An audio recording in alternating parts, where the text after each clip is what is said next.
Welcome back to our ongoing series on how to make friends as adults. Now, let's be real. Adult friendships can feel like an uphill climb. Between work, family, life's endless responsibilities, it's easy to feel that everyone else has their friend group figured out, and yet we hear how people are lonely, want friends, but somehow we just don't have them. Now, last episode, which you can find in the show notes or the description below, we talked about why that's the case, what's going on in society that's making it harder. But today we'll talk about the big secret to adult friendships, and it's that you have to go first. Friendships don't fall out of the sky. You cannot wait for an invitation. You have to go first. We are breaking down exactly how to take initiative without overthinking it, build the confidence to start conversations, and make an effort to connect authentically without feeling forced, including when to just realize this one's not gonna work out and move on. If you've ever wanted friendships and thought, I just don't know where to start, this episode is for you. Welcome to the Creating Opportunities podcast. This is a place where we help smart, ambitious professionals create better relationships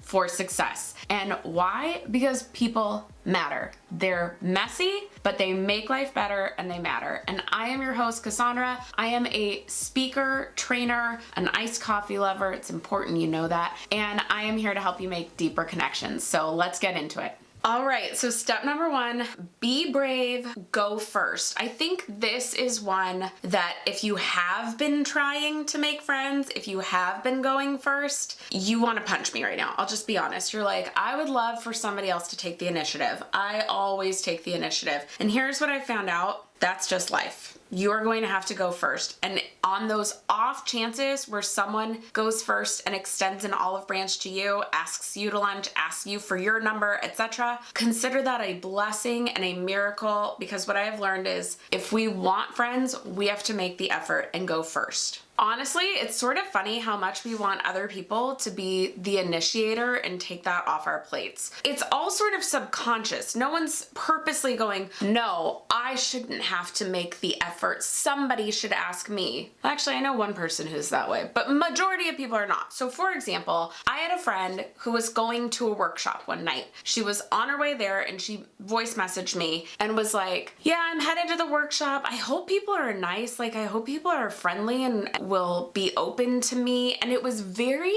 again, just subconscious, but it was very passive of, I hope other people are going to welcome me in. And I messaged her back and I went, hey, I need you to remember everyone else is just as nervous as you are. And while you all went there to learn this skill, it was like a crafting workshop, people probably want other people to be nice and say hello too. And they're just nervous. And so I need you to go first. I need you to say hi to the person next to you. I need you to ask somebody what brought them to the class. You have to go first. So that's what I mean by it. It goes with what I talked about last week of to get friends, you need to be friendly, smile, say hello. When you walk in a room, say good morning. Don't wait for other people to do it. You're going to be the one to go first and say hello with a smile and start opening up with warmth so that other people want to be friends. It sounds sort of silly that it's so small, but those small interactions lead to bigger, deeper relationships over time. We got to start somewhere, right? And I would love to know, have you ever been the one to go first in a friendship? Let me know about your experience in the comments. And so if you're going first, that means you also might probably need to be the first one to set up a coffee date, or let's get lunch together, or send the first text message, etc. But that doesn't mean it should be all on you for all time. So here's something I learned off the last couple of years of trying to make friends. I have it written on my wall. I have a list of like things I've learned that I keep on my wall. And one of them, it just says, effort, not force. I will make an effort, but I am not going to force a friendship. So that means that I'm gonna ask you to lunch. I'm gonna ask you to coffee. But if you never text me, if you never reciprocate and say, hey, I was thinking about getting a coffee tomorrow, you wanna come meet me? If it's always on me to take the first step, I'm probably gonna let that relationship go. It doesn't mean there's ill will. Sometimes it's just that like you're in different places in life. I have one person in my life that I just go, they're just too busy. I think they like me. I think they'd want to be friends, but they are too busy and I do not fit into their life. However, I can't be the one to keep asking them how they're doing and never get anything in response. So while I want you to go first, I want you to make effort, but we're not gonna force a friendship. Now, please keep in mind, I did not say keep score. I did not say this is tit for tat of like, well, I asked them to coffee, so they better ask me first next time. Or some people are not great at setting plans, but they're great at texting you and saying, hey, I was thinking about you. How are you doing? That's fine. There just needs to be something on their end, some reciprocity that they're into this relationship too, right? That they want this friendship also. So we all have our strengths, but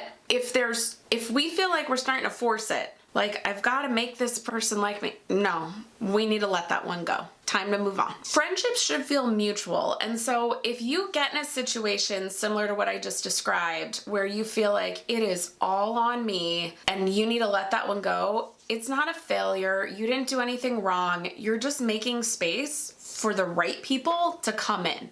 Then step 3, we build these relationships bit by bit. So friendships aren't instant. I know this goes to something I said last week too, of like, some of this stuff is gonna sound obvious, but we don't realize how much our subconscious has taught us that it should be instant. You know, we see exactly what we want online. We watch exactly what we want on TV. We do tend to see people and think we should hit it off immediately. Sometimes it's like, oh, that person, they said something that was interesting. I need to get to know them a little bit more. I need to grow in that relationship. Honestly, my best friends in life were not the people that we hit it off on the first conversation. They were people that I grew to know over time and went, I really enjoyed this person as I got to know them better, right? Probably the same for you. And yet we live in a world now where we go, oh, I talked to that person for 2 minutes and I don't really care about, well, get to know them a little bit better. So remember that it's going to take ongoing work. It's like watering plants. You need to put in a little bit of effort ongoing. So a text here, an invite to coffee there, something to keep that relationship going. And then to keep that friendship in general, I will say having something standing, like a standing appointment of some kind, is helpful. For example, my best friend and I, we have a standing phone call every Thursday. Now, are there certain ones where we miss and text each other and say, hey, I can't do it today? Of course. But because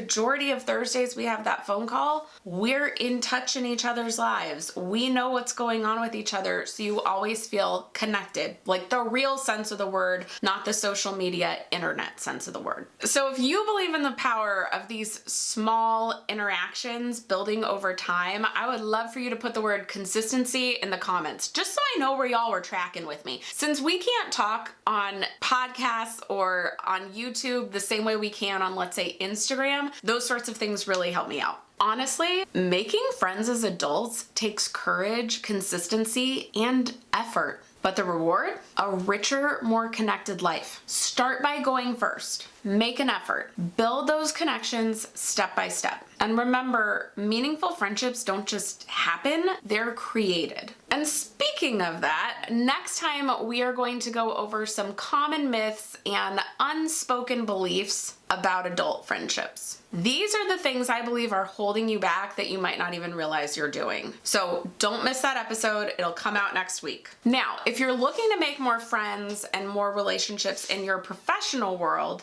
or maybe you just want to be better at mingling at the next birthday party, you should check out my on-demand workshop, Confidently Connect, How to Network at In-Person Events. It actually gives you all the skills for like, how do I go approach somebody? What do I talk to them about? So you can check that out in the show notes or the description box below. And before we go, it's your turn. Let me know in the comments, which yes, on Spotify, there are comments too. What's one step you'll take this week to start or strengthen a friendship? Thank you for joining me on the Creating Opportunities podcast this week. Remember, people make life better, and you have the power to create the connections that you want. So I'll see you next time.